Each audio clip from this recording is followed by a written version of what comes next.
Qu'est-ce qu'une fractale? Quel est le point commun entre nos poumons, un flocon de neige et les côtes de Bretagne? Ils ont tous une géométrie complexe. Tellement complexe que les mathématiciens ne s'y sont pas intéressés pendant des millénaires. Ce n'est que dans les années 70 qu'un mathématicien français, Benoît Mandelbrot, commença à étudier ces formes complexes et découvrit ainsi les fractales. Pour comprendre ce qu'est une fractale, prenons l'exemple du flocon de corps. On part d'un triangle équilatéral, c'est-à-dire aux trois côtés identiques. Ce triangle est donc constitué de trois segments de droite. Sur chaque segment de droite, on enlève le tiers central que l'on remplace par un triangle équilatéral sans le côté correspondant au morceau de droite que l'on vient d'enlever. On obtient ainsi une étoile à 6 branches. Puis on répète l'opération avec chacun des 12 segments de l'étoile.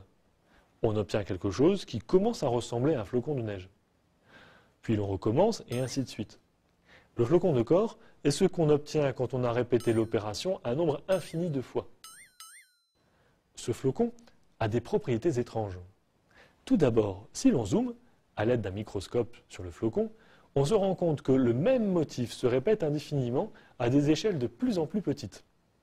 C'est là une première propriété des fractales, leur structure ne change pas quand on change d'échelle. On ne trouve pas forcément exactement la même chose à toutes les échelles, comme dans notre flocon. Mais on retrouve des détails similaires à toutes les échelles. Prenons l'exemple des côtes de Bretagne. Si l'on regarde à l'échelle de 10 km, on va voir les longues plages et falaises. Mais si on regarde à l'échelle de 1 km, on découvre de nouvelles petites plages entre les falaises. Et si l'on regarde à l'échelle de 100 mètres, on va découvrir des petites criques, mais aussi des zones rocheuses entre les plages. En pratique, pour les côtes de Bretagne, on ne pourra pas zoomer indéfiniment, car il y a un moment où on quittera le domaine de la géographie pour entrer dans celui de la physique des matériaux.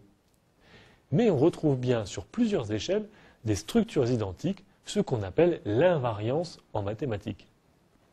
Une autre propriété étonnante de ce flocon, c'est que la longueur de la ligne brisée est infinie, mais que la surface du flocon ne l'est pas.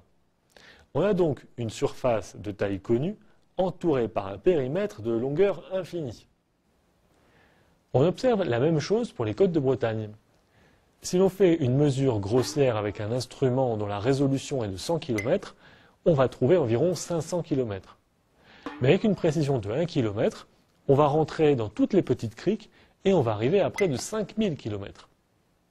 Et si l'on passe à une précision de 10 mètres, on va commencer à mesurer les grosses irrégularités des falaises et on trouvera plusieurs dizaines de milliers de kilomètres.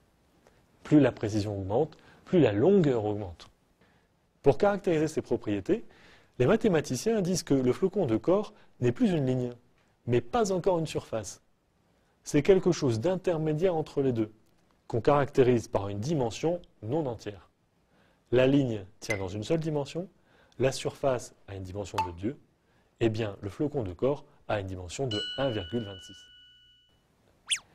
Les mathématiciens savent construire beaucoup d'autres fractales, certaines en partant d'une ligne et d'autres en partant d'une surface. Dans ce cas, on aboutit à une fractale de dimension intermédiaire entre une surface et un volume. C'est par exemple le cas de l'ensemble de Mandelbrot. Les fractales sont partout dans la nature.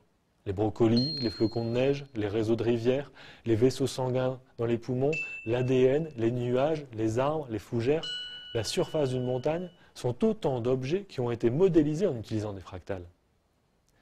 Car les fractales constituent un formidable outil mathématique qui permet de reproduire par ordinateur et donc de comprendre la structure d'objets très complexes. Mais aussi la façon dont certaines quantités évoluent dans le temps. Par exemple, les fractales interviennent dans l'étude de l'évolution des cours de la bourse, la prédiction météo ou encore la prévision des tremblements de terre.